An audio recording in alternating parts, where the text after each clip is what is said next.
Hello, everyone. Welcome to Reiki Radio. I am your host, Yolanda, and I am still on this high. Just so excited about being back for season 9. And I thank you for being here with me.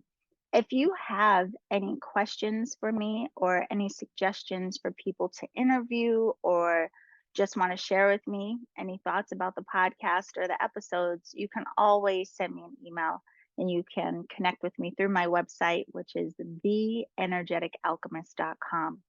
And while you are there, I want to remind you that the Reiki Raise Healing Summit has registration open and available. If you go to my website, you can click on the link, and when you sign up, you will get access to 4 interviews right away. There are over 30 interviews total in the summit, but the other interviews won't be published until the fall, and I will keep you posted about that. The other thing I want to remind you is that my new Oracle deck, the Energetic Alchemist Oracle, is now available for pre order, and you can order your copy by going to my website, learn more about that. I recommend doing that right away because it's limited edition, and once the copies are gone, they will be gone.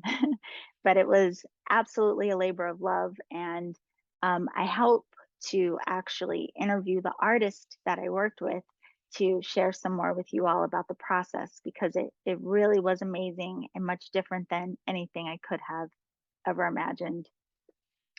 But on to today's episode. Today, I'm going to share with you a conversation that I had with this phenomenal artist. Her name is Kianga. And Kianga is not only an artist, she is also a Reiki practitioner. And I met her a couple of years ago when I was invited to be a presenter at a Melanated Reiki Healers Conference. And she was just such a lovely person, amazing spirit, and talented artist. And there was a lot about her and her work that I knew would be inspiring for you all to hear about. And in fact, what I thought I knew was just scratching the surface. She ends up sharing some details about her work and how it relates to healing. And it was very, very interesting, quite fascinating. So thankful to share this conversation with you. So I just want to let you know now if you would like to learn more about Kianga and her work, if you want to attend any of her online classes, she has online art workshops, and the artwork again is just it's incredible. You can learn more about her and her work at kiangaart.com, and you can also follow her on Instagram at Kianga underscore, ooh, I'm tongue tied, Kianga underscore art. That's on Instagram. But of course, the links for all of that are below. So I'm sure that you will learn a lot through this conversation, and it may inspire various aspects of your own practice and creativity. We're going to talk about lineages of art and Reiki. So enjoy, and I will see you on the other side.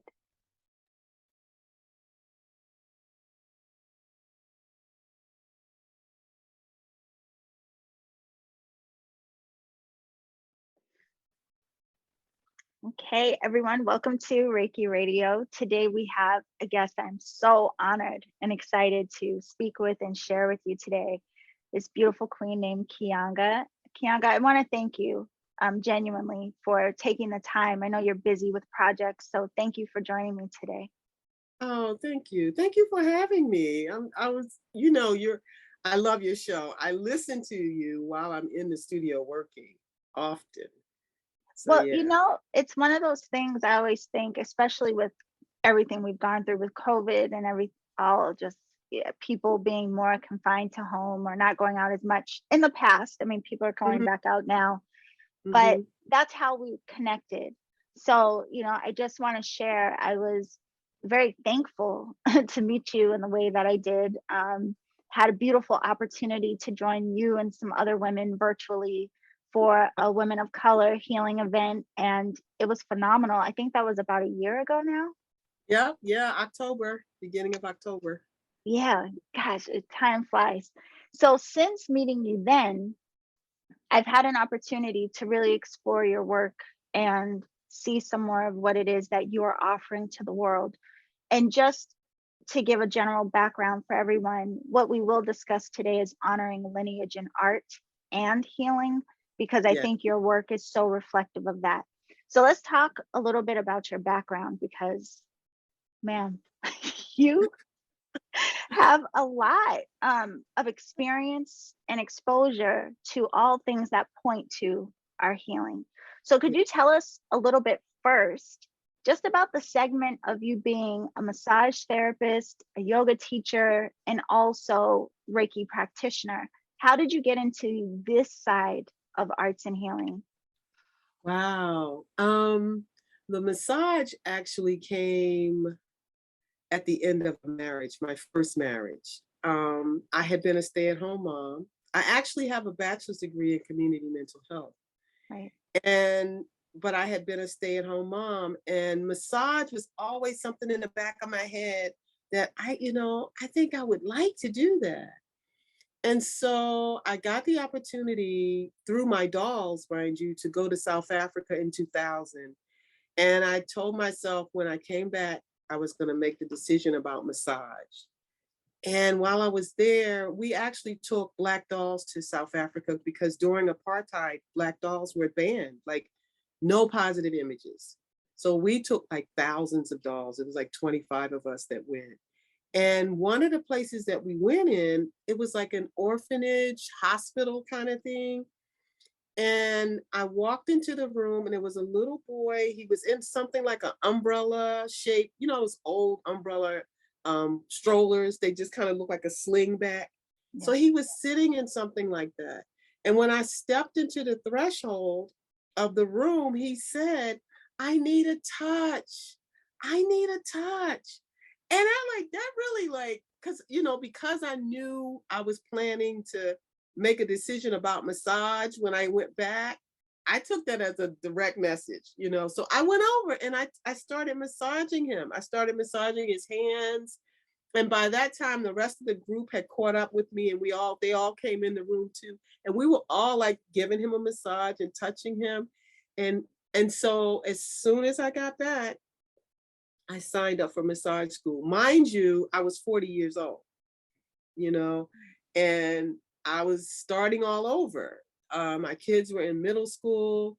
And because I had been a stay at home mom, I wanted to develop a career that would allow me to still be home with my children. Right.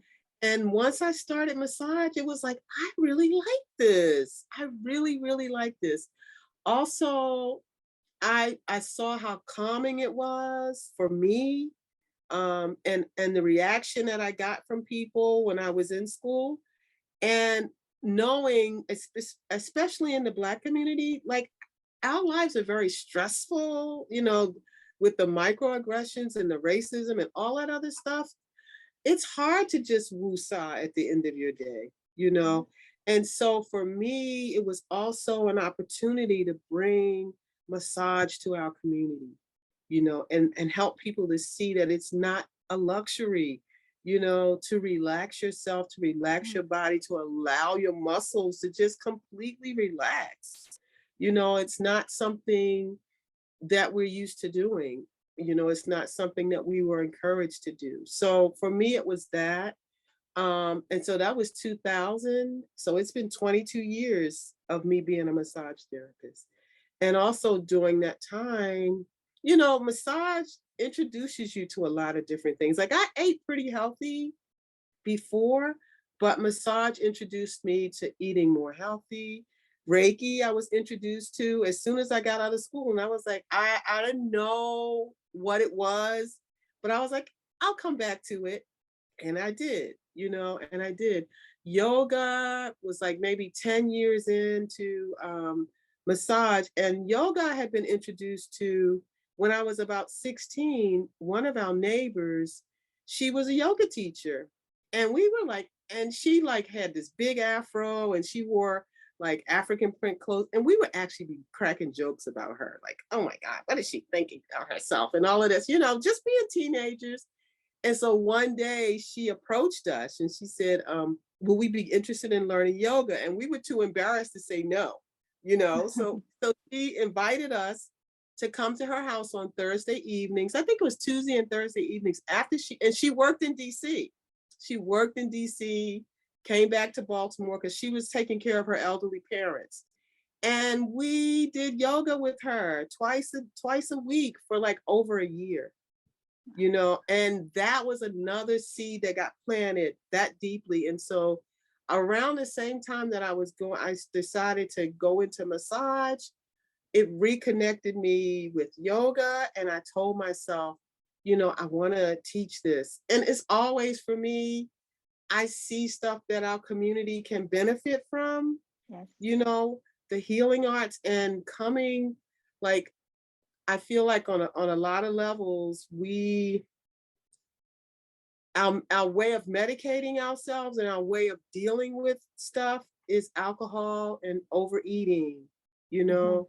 And so I was hoping that I could introduce that massage and yoga as healthy alternatives to coping, Yeah. learning to breathe properly, just those things. So that was it. I continue with that. But underneath that was also art. Like I had created art since I was a little kid. I was into collage and stuff like that. So I always saw myself as an artist, but during the massage, a healing artist, more so a healing artist than anything.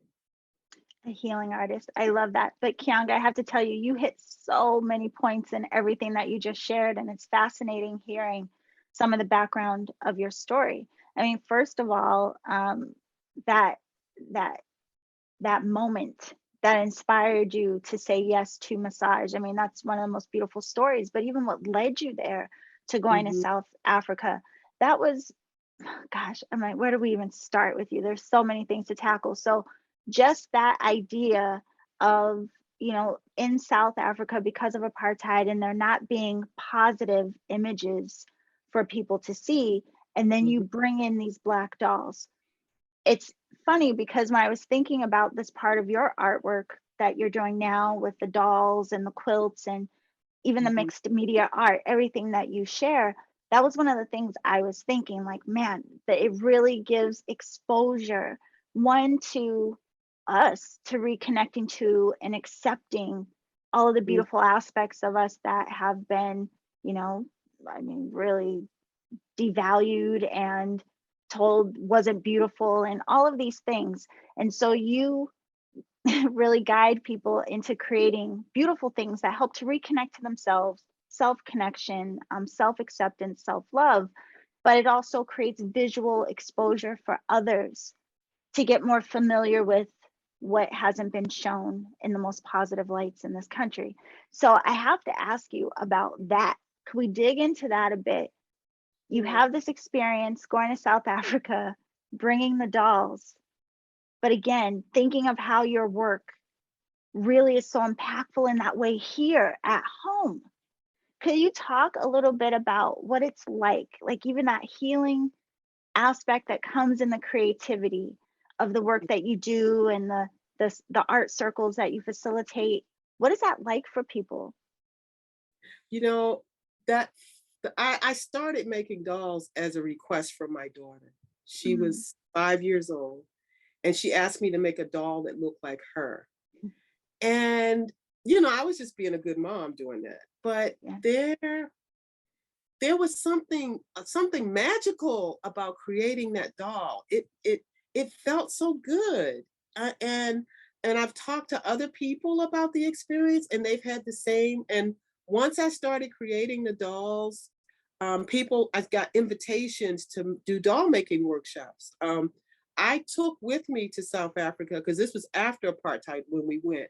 I took with me like more than 2 dozen dolls that were made by people in our community, Black and white, who made these dolls for the children. They knew where they were going. They wrote letters. Each doll had a little letter with it for the children that got the dolls. Um, and while we were in South Africa, we did a doll making workshop. And there's a light that happens in people's faces and in their spirits when they're creating dolls. So I've done doll making with elders, with kindergartners. I did a workshop years ago, with parents who created dolls for their children who were in Head Start, and the dolls got to stay at Head Start with their children, so their children got to play with dolls that they created. You know, dolls they have definitely been a healing tool for generations. Mhm. You know, dolls are they're that friend that we have as a child, that we whisper our dreams and our hopes to. That's who we sleep with and you hold on to. So the energy of a doll is very powerful in that way. um and then the dolls that I chose to create were dolls that reflected my heritage. You know, African dolls. I used African textiles. I made the dolls in various shades of brown and cream, and all about, because we're the gamut, Right. and I use different yarns to represent different hair textures, and I introduced those same things to people as they were creating dolls. So I remember we did a 3-day workshop we were training teachers on how to use more art in the classroom. And the doll making workshop was only supposed to be the first part of the first day. They worked on those dolls for the whole 3 days. Like, they had to keep coming back to them. So there is a magic that dolls have within them that is hard to even describe. As I was looking at my background, I realized this picture is me in 1991. Wow. This was after I had come back from Dark Images doll show in Philadelphia, and that's where I got introduced to hundreds of other Black doll makers. Like, because when you're doing something in your home, you think you're the only one, only to discover there's zillions of people in the world doing the same thing with the same connections, and using the same materials in different ways. Mhm. So that's what it was for me. It was a connection to culture. It was a connection to spirit. And it was a connection that I could see other people were experiencing too. It wasn't just me. Right. It wasn't just me. So Kianga, I mean, that's so amazing. One, because you made me think of dolls in a whole nother way. And you see how, children are so attached to their dolls, but I never thought about it that deeply. So it's really mhm, beautiful, considering the comfort that they give, but also they can be these beautiful mirrors for us. And you remind me of, I was born in late 70s, but my mom and I was born in DC, but we mhm, left when I was around 5 and moved to Massachusetts. And so the area where we moved in was primarily Italian and other ethnicities, not that many Black people were, mhm. where we lived.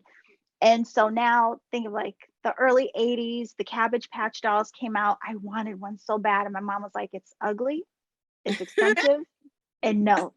And so there was this one Christmas where one of my friends, her family, they were Italian, and they got me a Cabbage Patch for Christmas. And my mom then went out and got me a corn silk kid, but she was Oh, Black. Yes. And so as a kid, I just felt lucky that I ended up with 2 dolls, right? But of course, hindsight, that's one of those stories that always stood out to me of how she knew how important it was for me to have something that was also reflective of me. So it's really powerful to think about, again, dolls, but even being able to create them from our yeah, own lens of, whatever inspires us and whatever we may see in yeah. reflection of ourselves. So, goodness, Kiana, I did not even anticipate you were going to be so deep at the very beginning, and there's so much I have to ask you. When you were talking about your childhood doll, the first Black doll that I had was actually Julia. I don't even know if you remember her, but Diane Carroll was in a sitcom, Uh-huh. and she was a nurse. She was a single mom with a little boy. I think his name was Corey. And Barbie came out with a Julia doll. Ah, And I had one. And I'm like, you know, it's so important to our self-esteem to have to see ourselves in a positive light, right.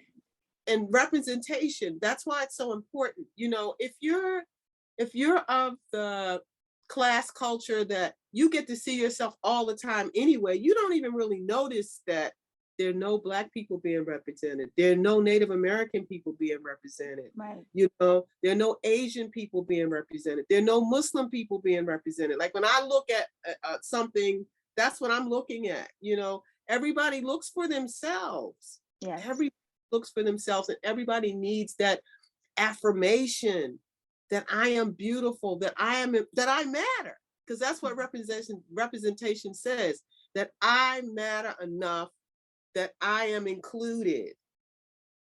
That is a beautiful. Listen, this is so powerful. I mean, what are we like? Just at the very beginning again. I mean, the way that you are framing everything. I mean, like, it just. I think it'll have a lot of people thinking so much more deeply about a lot of Yeah. what it is that we are and aren't exposed to, but also that importance of honoring what is familiar, what looks like us, feeling a sense of belonging, and also, like you said, how it really points to us mattering as well. Yeah. Okay. Well, the other part that you mentioned in, describing your connection to everything, going back to the little boy and him saying, I need touch. Yes. Yeah. Could you talk a little bit about what you started to recognize or what you've realized in terms of the power of touch for Yes. our healing through massage, Reiki, all the ways, just hugging your kids? What have you learned about the power of touch? Well, you know, in massage school, we were taught that you need touch, and that Mhm. touch deprivation can cause all kind of psychological and physical disease in the body. I Wow. don't know if you remember when there were a lot of crack babies being Mhm. born. One of the big things was to have people to hold them. You know, Oh, we need touch. We need to be touched, you know, and we need healthy. And a lot of us have bad touch memories, you know, but we have to get ourselves to a place that we have some positive touch in our lives. Touch is okay. I used to do couples massage workshops as a massage therapist. I connected with a therapist, and she had people who were struggling in their marriage. Touch is the first thing we stop doing. You know, like mm, you can be in a marriage and not speaking, you know, or right. you'll speak what you have to say, but don't touch me. That's the first thing we say, don't touch me. You know, you don't want a person to touch you, you know, and it's like touch is so powerful and so important and so necessary. Healing touch, our body needs to be touched. There was a whole study, there was a whole big study in that when I graduated from a massage school, there was a touch institute in Miami. I don't know if it's still going on. And it was doing all this research on the importance of touch and its benefits to us, you know, Mhm. which, wow, my hands are getting activated while we're talking, because that's what brought me back to Reiki, because I started noticing from all the years of doing massage, like the centers of my hands would start heating up and vibrating, you know, Yeah. and my Reiki teacher told me, she said, well, that's your healing energy charging up. So you need to touch people when that happens. So I'm gonna touch myself right now, because just getting excited, you know, talking about it is exciting. But touch is a very powerful thing. Like even elders, I have a lot of you know, I had a lot of elderly clients who no longer had their partners had died or they lived alone. You know, that's why pets are important. That's why pets are important. Pets are, they give you that living connection, but it's the touch, it's the hugging, we need that. We Yes. need it so much. And so I had a lot of elderly clients who once a month they got a massage, you know, Mhm. and it stimulates growth, it stimulates healing, it it's calming, it's soothing. You know how you feel after a massage, Yeah. you know? It's a I you know, and then a day, because I get a massage. I get a massage once a month too. I'd love to get one every week.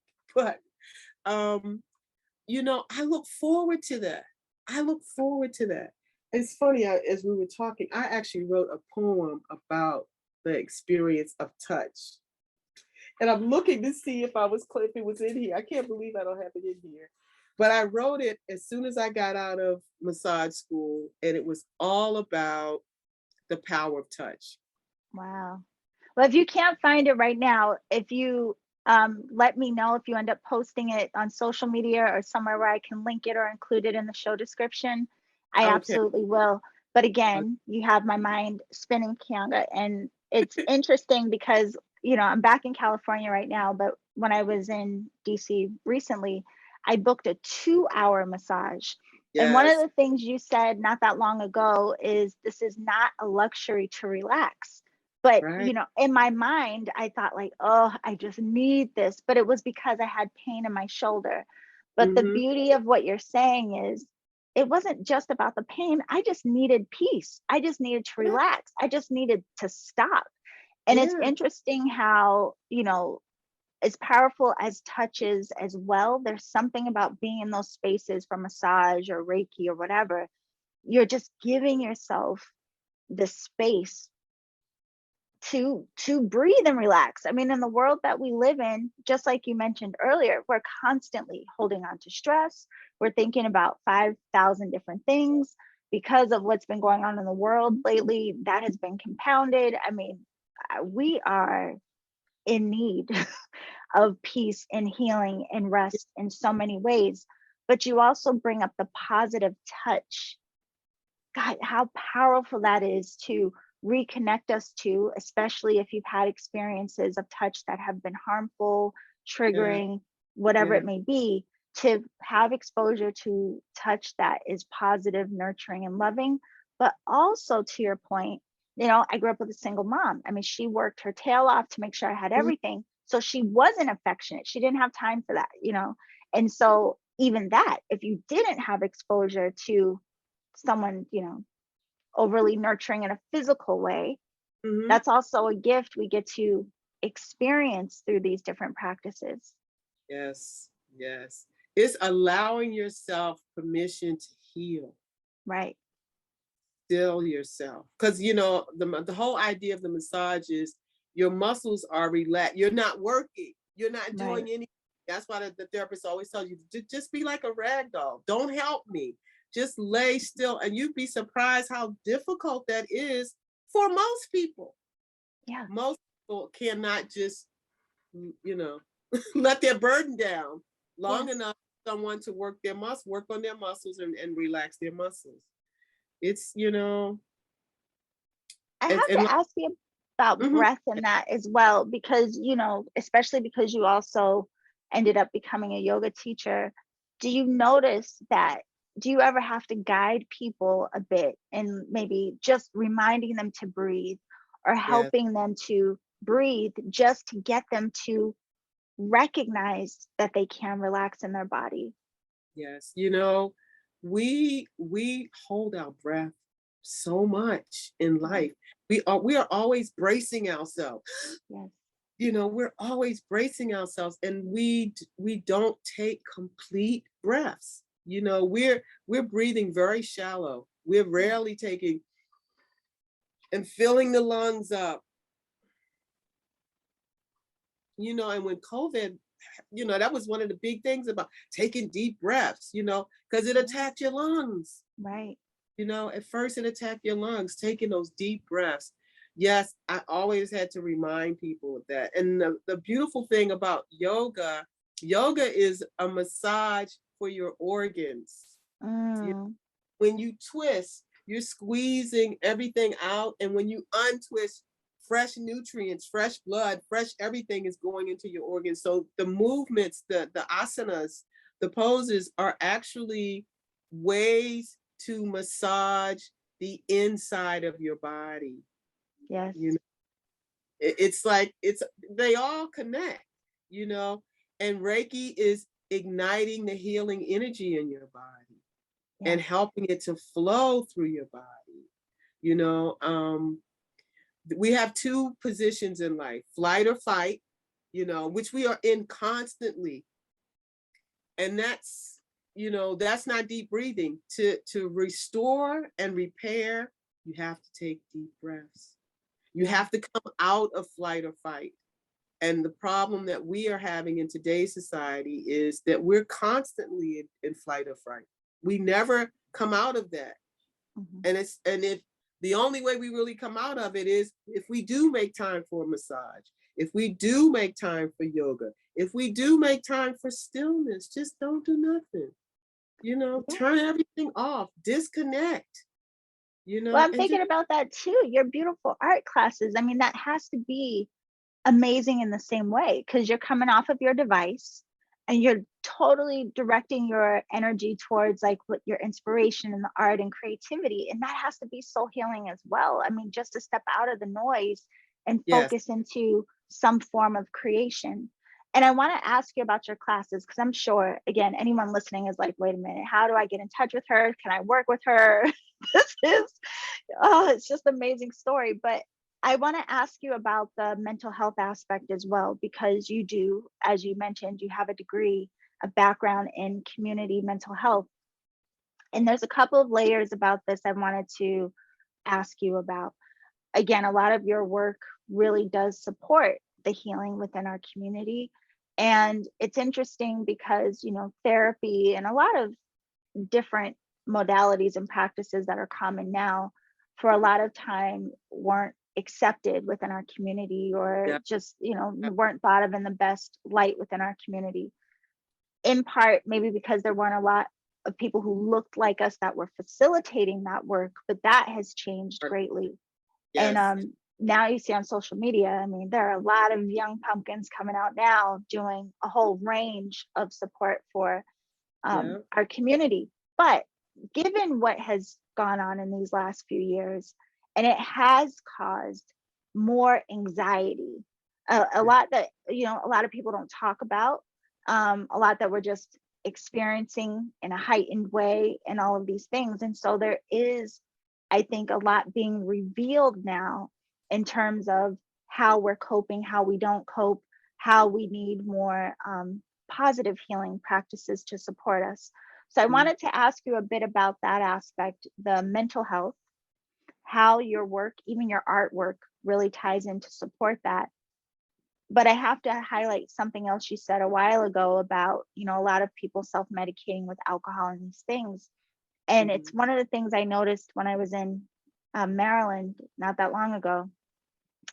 I even made the comment to my cousin. I was like, does everyone here just drink? And I mean, there Mm, were literally liquor stores everywhere, mm, bars everywhere, and mm, it was like people were just self-soothing with alcohol. And I was like, man, but within our community, I mean, you had easy access to it. Won't go yeah. down that rabbit hole, but to say, with all that you're doing, how does this really tie into mental health? And what have you noticed in this arena, even in the recent years? Well, like you were saying, in recent years, particularly, people may have been, say, at the beginning stages of maybe drinking a little too much or coming home and, doing something to calm themselves from the day. But once they were in their house, in their mind, in their head, replaying over and over again whatever was stressing them, the worry, because we, in the beginning, this was, I mean, it's still frightening, but Yeah, in the beginning, we were clueless. We didn't know how long it was going to last. We didn't know how it was going to impact us. And, we were losing family members, right. and the whole thing we were talking about touch, that was the first thing that stopped. You couldn't touch people, That's right. you know. And so I think that the self-medication, the way of healing, the way of coping became alcohol more so, and eating also, were two of the things that we had easy access to. Right. You I think for a long time, not only was there a stigma to going to a therapist, but people feel like they couldn't afford a therapist, Yes. you know, and they didn't want, and we have this history of not telling people our business, you know, and I'm not going to go to a stranger and tell them my business. But being a mental health professional myself, and I recognize the beauty of counseling, the beauty of having someone as a sounding board to remind you that no, that's not abnormal to have that feeling or that concern about that thing. Just somebody to kind of help you to see you're okay, or yeah, you might need some help with that, and just being a mirror. And I think a lot of what happened is us being in our own head in our own homes. We weren't really being a mirror for each other. We weren't even being a mirror for ourselves. There was nobody, and that's what, you look at your best friends or your friends, you look at them as a true friend will tell you, that's too much. You need, I'm concerned about you. Right.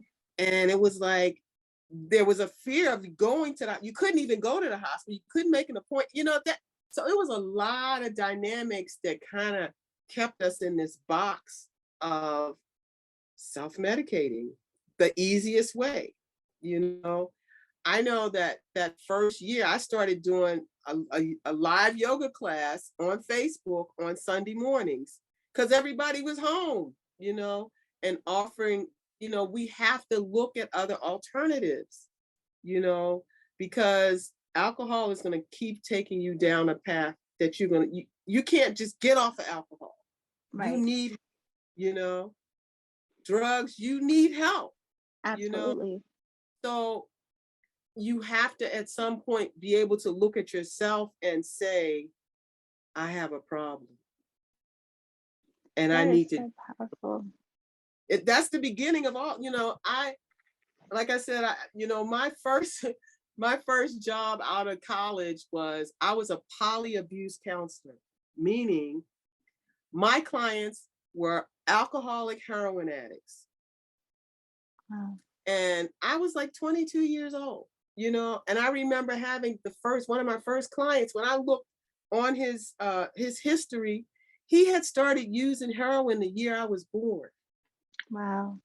And I'm thinking, 22 years, he's been doing this for 22 years. What can I say out my mouth? And it wasn't about, he was coming because it was a methadone maintenance clinic, which was a substitute for heroin. And a lot of people were coming into that situation just to get something that they wouldn't have to get arrested for.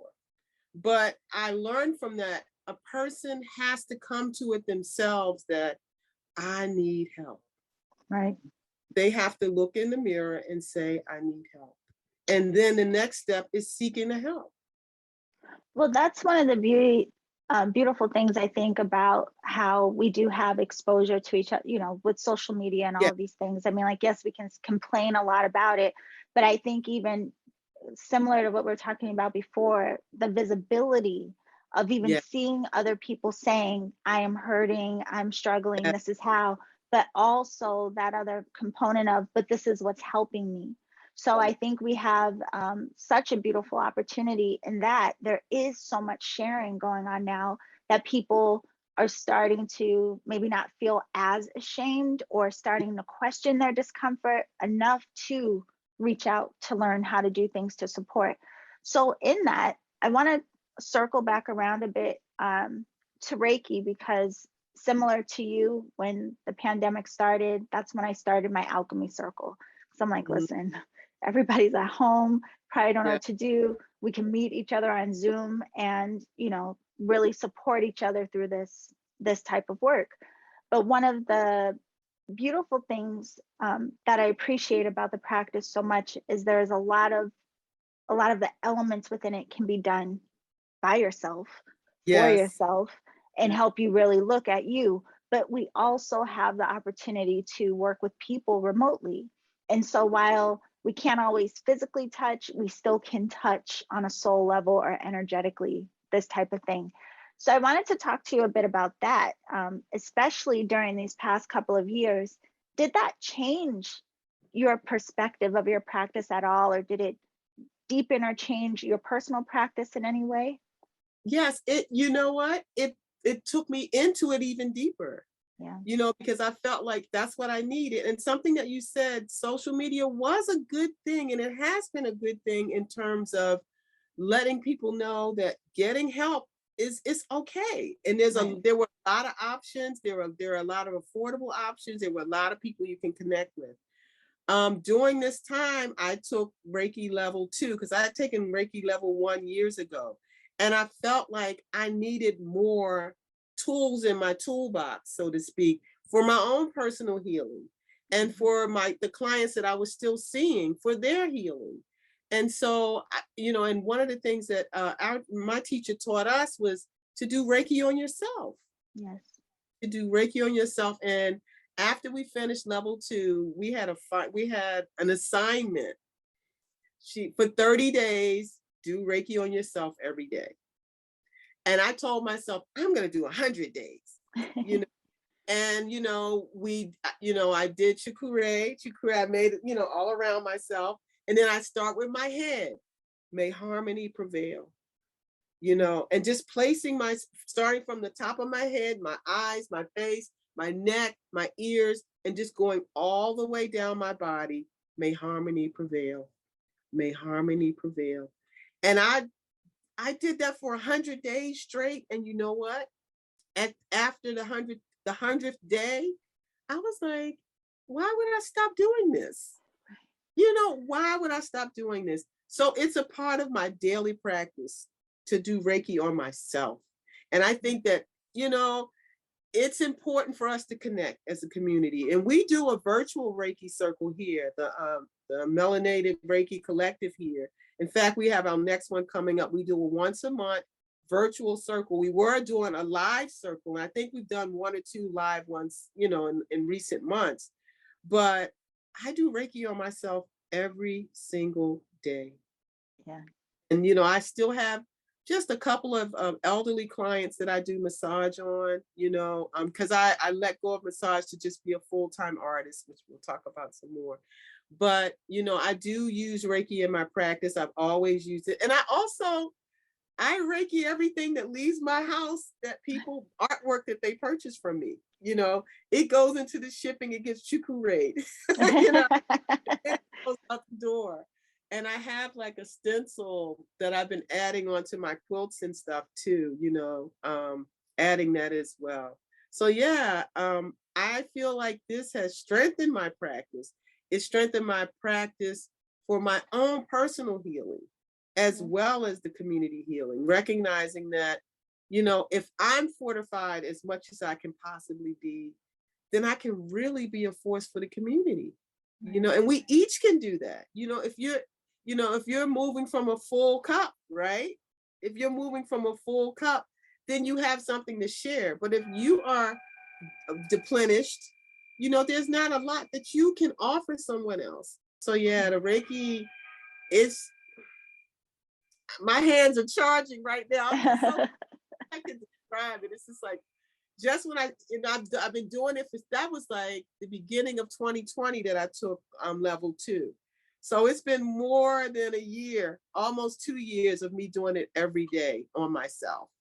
That Yeah. my hands just respond to it, me even talking about it. That's such a powerful reminder, and it really ties into so much of what you've shared, even that power of, self touch and breathing Mhm. into that and giving ourselves these spaces to relax. But again, the community aspect is just unbelievable. That was the group that I got to come and Yeah, connect with you all through the melanated Reiki circle. That was just a phenomenal event. And I think that's something you all hold annually, right? I mean, yeah. aside from the monthly circles, you have a bigger event. Conference. That was our 3rd annual conference. And it's Mhm. getting, every year it's gotten bigger and Yes. stronger. And more people are involved. More people are wanting to learn about Reiki. More people are recognizing. I think COVID did do, in that respect, it made us realize that we needed to face some more holistic approaches to Yes. healing, Yes. expand our thinking to more eating better, exercise, yoga, deep breathing, Reiki, massage, sound therapy, all Yeah. of them are like, they're here now, and they're a Yeah. part of the universe in a very beautiful way. I could have a whole nother conversation with you about this because that just makes my mind go down a rabbit hole of the beautiful side of what it exposed in terms of us starting to finally look at ourselves. But I Mhm. want to make sure we get to talk some more about the beautiful work you're doing in the world, because again, I mean, it's amazing all that you do. But I wanted to ask you about a couple of things. So you do offer virtual classes now. You also have um, received, yeah, I think at the Fellowship. beginning you were saying the fellowship, yeah, for the Innovative Artist Fellowship. And if you could share with us a bit about the cloth book, because I was like, what is that? So I know that's a lot to throw at you, but can we start with the classes even that you teach? Yes, well, I before the whole COVID thing, I was actually doing mini classes at my home, like artist retreat kind of things, like small group classes. And I was just about to launch that like on a monthly basis. I'm a quilter, doll maker, fiber artist. So we were doing collage, we were doing dyeing, we were doing doll making, we were doing quilting. And one of the classes that really resonated with a lot of people is the textile portrait class, which is this class. Yes, And yes. basically, you know, I would send each person a pattern for the neck and the shoulders and some fabric and the guidance. And I just launched it as an on-demand class. So I can definitely give you the link in the show notes for people Please. to connect. And the class is for, it's a way for you to tap into your creativity. It's got a very low learning curve because a lot of learning, there's always a learning curve. There's always that little bit of time where you go, I don't know. This class that's very quick. It's very quick because it's construction, but you already have the pieces to construct, you know. So it's a very, very popular class. I've been doing it Zoom for groups. I've had families to book it for their Wow. families. And now that it's an on-demand class, like I had one lady who ordered it. She had 6 people in her family, so she ordered enough for 6 people. So you get a canvas board, there are two options. You can get the basic option where you get the videos that explain everything, plus the instruction, plus the templates that you would need to make your portrait. And then if you already have fabric, if you already are a crafter, a lot of that, like the glue sticks and the scissors and all of that stuff and the fabric, you would already have. But if you don't have that and you still want to do it, I have like a deluxe version. So you register for that class and I will send you a kit. And that kit has African fabric. It has the templates for the portrait. It has some cowrie shells that you can add. You still get the same video instruction and written instruction. And you can always text me or email me if you have any concerns or questions. But it's so easy breezy and so much fun. And it's a great class for all age groups. Like I've had Right. children as young as 5, Wow. and people as old as 85 to do and have the same success rate with the class. So that's the main one right now. I'm the end of the month, I'm actually going to be teaching a quilting class at the Ali Center in Pompano as a part. I have 3 quilts in a show called All Together, which is celebrating African American quilters. But right now, I'm actually working on a book. It's a cloth book, and it's a line. The book itself is actually a line from my daily prayer. And that line is, let me be an open landing place for my blessings. So the first page, it's all hand stitched. I love to hand stitch. And it says daily prayer. And I've stitched it with various colors of mud cloth and hand stitching. And then the first page, I printed out on cloth the words, let me be an open landing place. And the last page I'm working on still, for my blessings, for my blessings.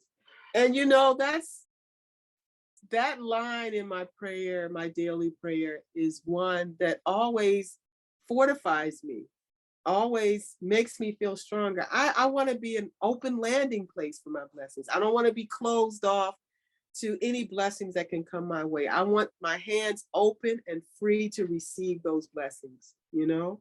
So that's Yeah, my reminder. but it's just amazing to me to see the visual artwork that accompanies each line of your prayer. Like Mhm. how beautiful that is to have the affirmation of the words, but also to have those beautiful images to go along with it.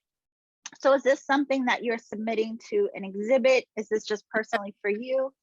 This is something that I'm submitting to an exhibit, but I'm also going to start with the library. We're starting in June.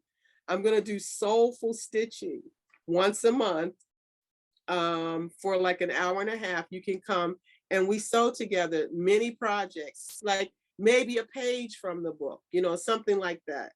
Um, so that's one thing that I'm doing, and I'm hoping to also do that like Zoom wise, you know, so Right, people can come and join me one Sunday a month. Just bring some needle and thread and work on it. And I'm thinking about putting together some kits for that, so you can order them for me, and I will curate some fabrics and some things for you. So that's still in the works, but that's, you know, you can, I have a newsletter that I put out every month, and I can send the link to that, and that lets you know what's happening, because some things are local and some things are national that you can participate in. The right. textile portrait class is national. So the textile portrait, I mean, because you said that's kind of okay, their learning curve is not too bad. But I'm also curious for people who just saw that visual of this beautiful cloth book that, and I have to ask, is that a thing? Is that something that is, has been done historically, a cloth, but I've never seen it before. Is that something that you just felt inspired to create? Is there any background to that? And do you have to Yes. be somewhat good at sewing to put Well, that together?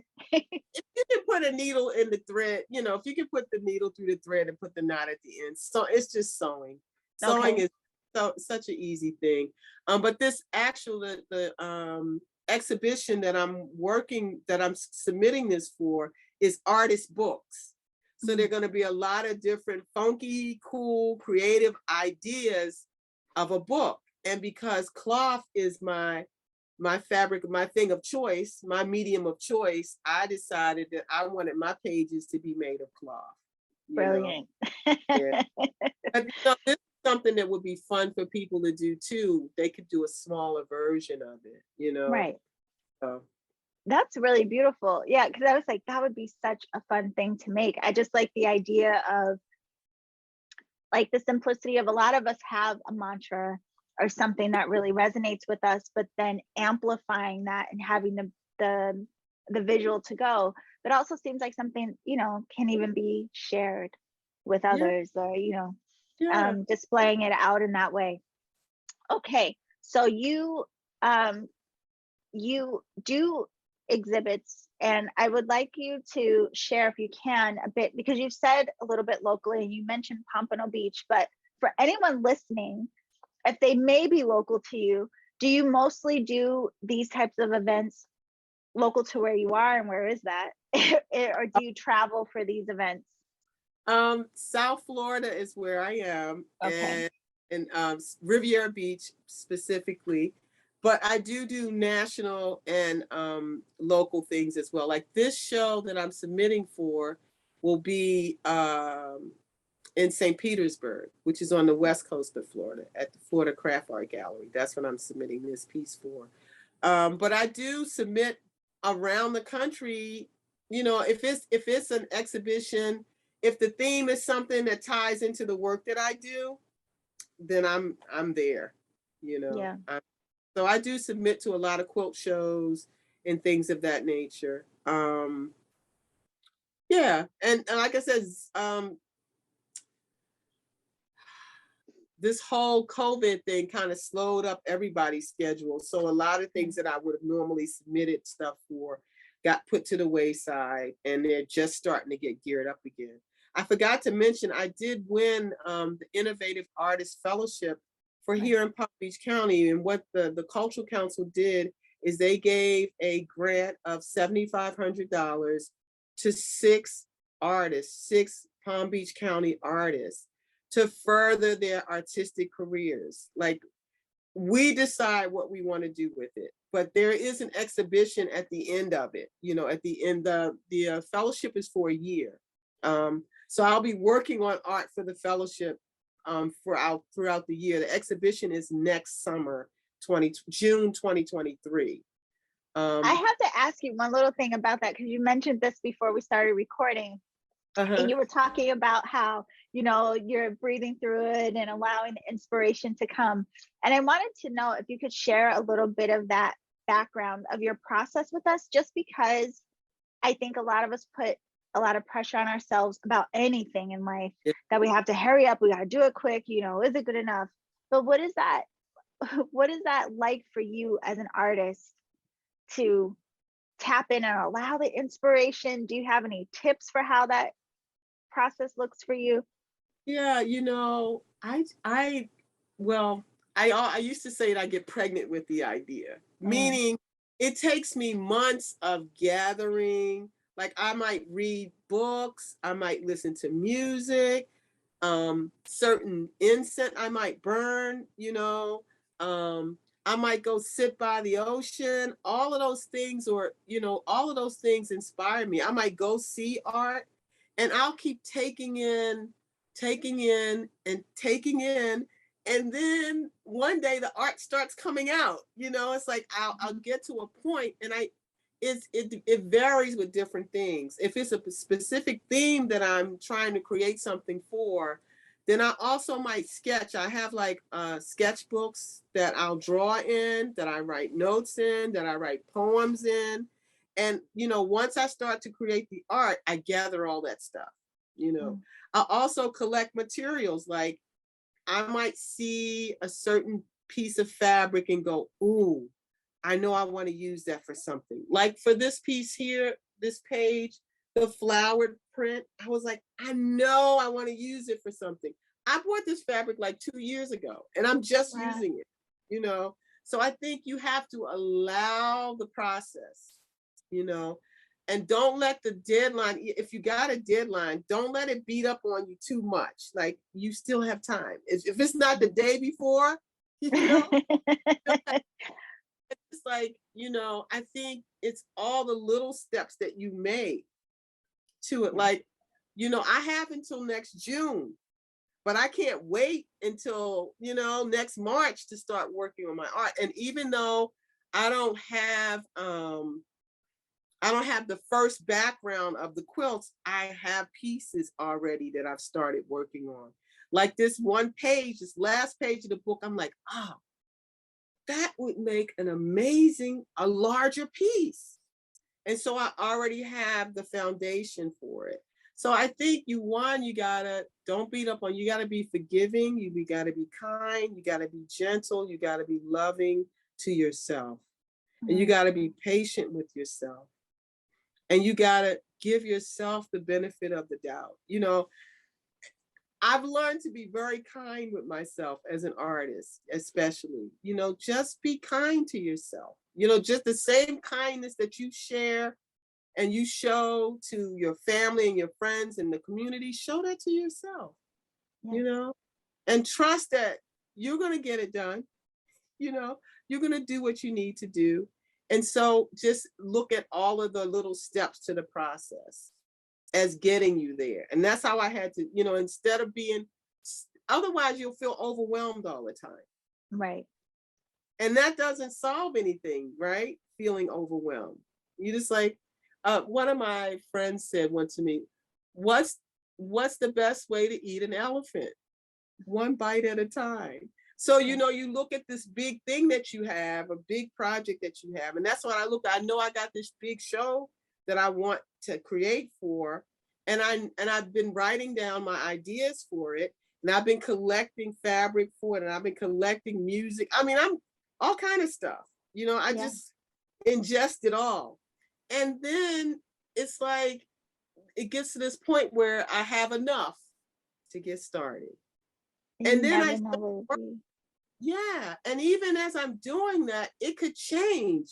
Mhm. as I'm working on it, I allow that to happen. I allow myself to receive that. And I allow myself to, my yoga teacher used to always tell me, detach from the outcome. When Yeah. my first couple of months in yoga teacher training, I was so focused on how the pose is going to look at the end that I couldn't even be in the moment of learning it. You know, she said, detach from the outcome, detach from the outcome, detach from the outcome in everything, you know, because it's going to be all right. It's going to be all right. You're going to be okay, you know? Funny hearing you describe this because everything you're saying, it reminds me, it mirrors so much of what supports us through our healing journey. I mean, a lot Yeah, of times, especially when we recognize there is some need for healing or a need for a connection or whatever it is, just, having safe space to feel yeah, seen and heard, all of the things. A lot of times we get overwhelmed with the idea of, well, I don't know where to start. I don't know what to do. I don't know. Yeah, I don't know. yeah, Or the ideas that we have, the stories of like, well, I'm not a healer. I'm not going to be good at that, on and on and on. And it just takes that one step, right? That yeah, one step, like the neighbor inviting you into yoga, yeah, and then look how that seed has really blossomed in your path. And I can't imagine, again, like the thought, ooh, massage, and then this child says I need touch, and now look how that has blossomed in your path. Just yeah, all of the things that we may question, or you know I don't know, just the processes we go through of over analyzing. But this yeah, whole idea of what you described, of it almost sounds like, to like, have fun with it, like yeah, just be open to possibility. just yeah, just try something out, or you know yeah, just play a bit, and you never know where it will lead you. So yeah. yeah, I mean, that's fascinating. So I know I can't keep you all day, even though really I could talk to you all day, Kianga. I truly could talk to you all day. I want to make sure people know how to connect with you. But first, my last question for you, with everything that we have talked about and hearing so much of your beautiful background and all that you do share and give back, a lot of what you said did point right back in to that practice of, and that need of, making sure your cup is full. So Yeah. I wanted to know if you could share a little bit with those listening, the value and the importance of that, especially when so many of us are conditioned to feel a bit of guilt of Yeah. recognizing that we need help and support too, or we need whatever we may need because everyone else is first. So, how has that practice of focusing on you really supported you, and how may it support anyone that's challenged with that? You know, I used to be one of those people who gave till it hurt. Mm, Gave till it was, I knew I'd given too much because I was uncomfortable. And I didn't like that feeling. And I realized that if I was okay, if I would nurture myself, if I would put myself into situations that were nurturing, if I allowed myself to rest, if I allowed myself to listen, then I was better prepared to deal with anything else and to help someone else. You can't help someone from an empty cup. You mm, can't, you know? And it's like, you don't have to give till it hurts. Give at your comfort level and say, okay, that's all I can do. Another thing that I learned to do, I practice no. In the mirror, I learned to say no to some things. You know, I used to say that I was a recovering overextender, you mm, know, because and especially as women, we're expected to give and give and give. No, I started getting in the mirror and go, no, no, thank you. No, I can't do that. I appreciate you offering me that opportunity, but no, I won't be able to do that right now. I got too much going on. I mean, just practice saying it to yourself in the mirror, trust me. And it yes. gets easier. And it's like, no is an answer just like yes. And it should be respected as such. And no is a complete sentence, you Mhm. know? Just say no and fuel yourself. And no doesn't mean you will never do it. Maybe, a month later, you filled your cup enough. You say, you know what? I can help you with that right now. But when you Right. first asked me, I couldn't help you with that. Be honest with yourself. I'm laughing because I literally just said this to my friend this morning. I was like, girl, I am just saying no to everything right now Yeah. because I've said yes to so many things that now all of a sudden I'm swimming and scrambling of like, oh my God, hi, I got to get all these things done. And I was like, Yeah. for right now, I'm in Right the now. segment of no, like, no, I can't. No, I'm sorry. No, maybe later. No, no, no. I literally Yeah. just said this, Kianga. And I think that's such a good message for people to give yourself permission, because otherwise the no is going to come from a space of exhaustion and Yeah. exactly what you said, giving until you hurt. And then, I mean, you couldn't say yes if you really wanted to. Exactly.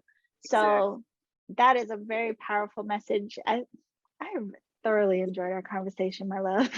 Overspending is what it contributes to anxiety, right? Yes, yes, Because you say yes to so much stuff, and then you realize you can't do all of that.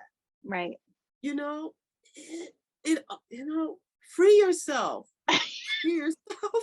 Free yourself. Like I have an elder in my life. She's such a sweetheart. When my mom transitioned, I adopted another mom, Mhm. she's an elder, and I treat her like my mom. And in the early years of her being my mom, she would say to me, darling, because she's from Jamaica, darling, what would they do if you were dead? Huh? What would they do if you were dead? They would figure something else out. They would figure something else out. And I was like, yeah, right. So if you say no to somebody, they'll find another way to get it done. Right. Right? Yeah. But you're feeling the weight of it, of, oh my God, I said yes, and I can't do that. That's too much. Mhm. Free yourself. That's Free yourself, love yourself, and forgive yourself. I forgive myself every day, all day long. I forgive I yourself. I think I'm gonna have to say in the intro of this interview, because I do the intro separate, I'm gonna have to tell everyone, grab a pen, grab something to write with, because she's gonna give you a bunch of beautiful jewels, these nuggets of wisdom, just to be prepared to take notes.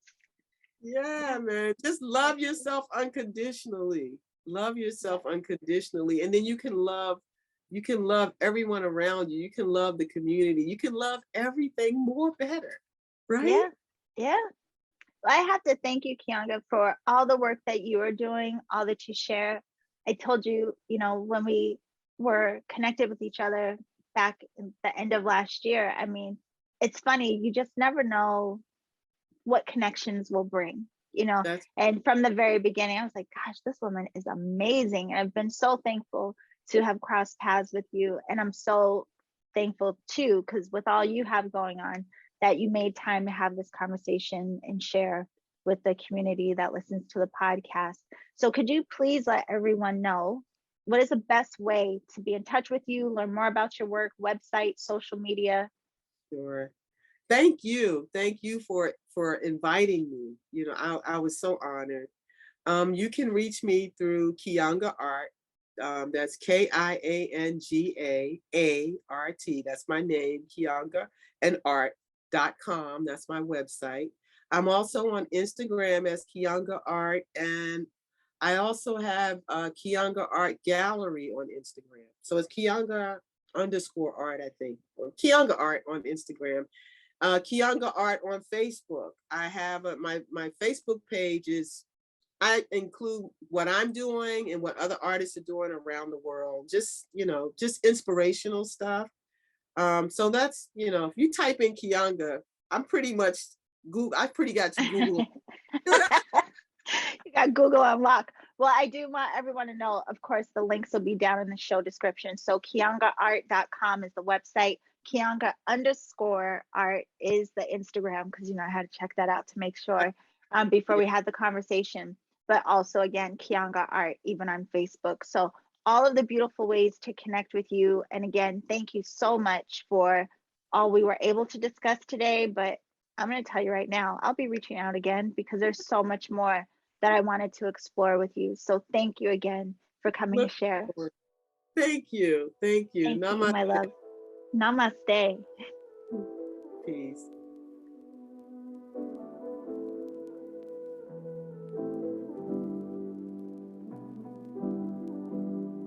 Okay, beautiful alchemist. I want to thank you again for being here and being a part of this community. I have to tell you, one of the things I think about all the time is how much Reiki Radio has grown in the 9 seasons that I've been doing the podcast, and all of that is due to you in the community showing up. I can't tell you how much I appreciate being able to have these conversations with other authors, healers, and practitioners so that we can all learn through exchange. So I really genuinely thank you for your presence and contributing to the growth of the community. And with that in mind, please share Reiki Radio with your community. Share it on social media, share it with your friends and family, anyone you think that would benefit from any of the episodes or conversations, because it really just again supports the growth of the podcast and even who we can get on as guests and have conversations with. So share away. I really appreciate it. I also want to thank Kianga again for taking the time to have that beautiful conversation, sharing with us about her work. And if you would like to learn more about her work, her art classes, her Reiki, anything at all, if you just have questions for her, you can visit her website, kiangaart.com. And again, you can follow her on Instagram at Kianga_art. So I will have all of those links for you down in the show description. And before you go, don't forget to go to my website, theenergeticalchemist.com, so you can register for the Reiki Raise Healing Summit. So many phenomenal conversations that will help you with your practice and understanding of Reiki. And you can order your copy of the Energetic Alchemist Oracle, which is a limited edition deck that I created with energetic alchemists and practitioners in mind to really support us on our paths. So can't wait to share all of these things with you. I will see you next week, and remember to always journey in love.